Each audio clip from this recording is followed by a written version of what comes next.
আসসালামু আলাইকুম। আজকে আমরা এসেছি কুয়াশার দিঘিতে। এটা কি নাম কি ভাই? এটার নাম কি? এই যে জায়গাটার নাম কি? এটা হচ্ছে কুয়াশার দিঘি। না, কুয়াশাগর দিঘি। কুয়াশাগর দিঘি। ভাই সবসময় শুদ্ধ বানানো উচ্চারণ করবেন, কুয়াশাগর দিঘি। ওকে। আমাদের একজন পথচারীকে আমরা শিখিয়ে দিলাম যে এর শুদ্ধ উচ্চারণ কি হবে।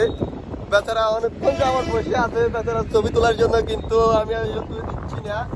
বাইকে তৈরি দেওয়ার পরে আমার কোনো টাকা দিচ্ছে না এবং কিছু খাওয়াইতেছে না, শুধু শুধু আমার কাছ থেকে টাকা ছবি তুলে নিতেছে।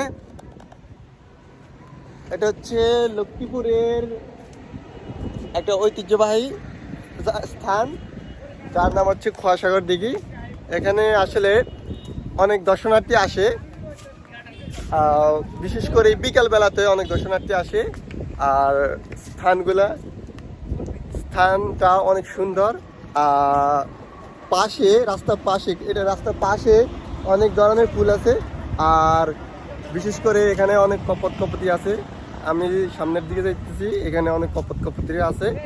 আর বিশাল বিশাল একটা দিঘি।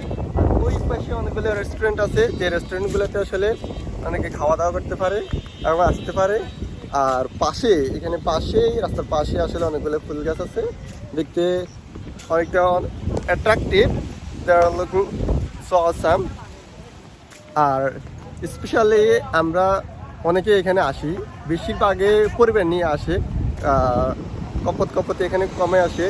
আর যারা সরকারি মহিলা কলেজ অথবা সরকারি গভর্নমেন্ট কলেজ এই অঞ্চলের স্টুডেন্টগুলো বেশি আসে, আর কাপল বেশি আসে, সিঙ্গেল একটু কম আসে।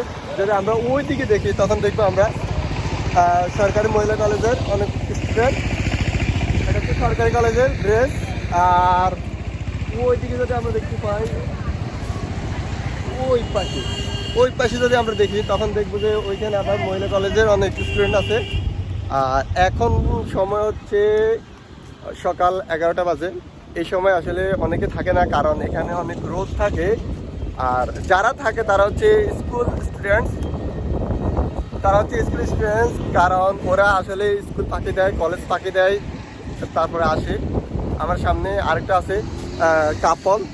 এই যে কাপল এরা আসলে স্কুল থেকে পলায়ন করে এসেছে, কলেজ থেকে পলায়ন করে এখানে এসে আড্ডা মারতেছে।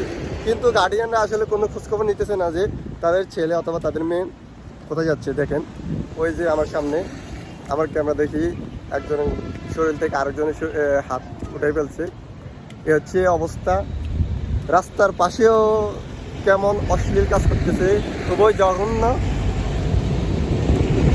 যাই হোক, আমরা এখানে আসলে অনেকদিন পর ঘুরতে আসছি, জায়গাটা অনেক সুন্দর।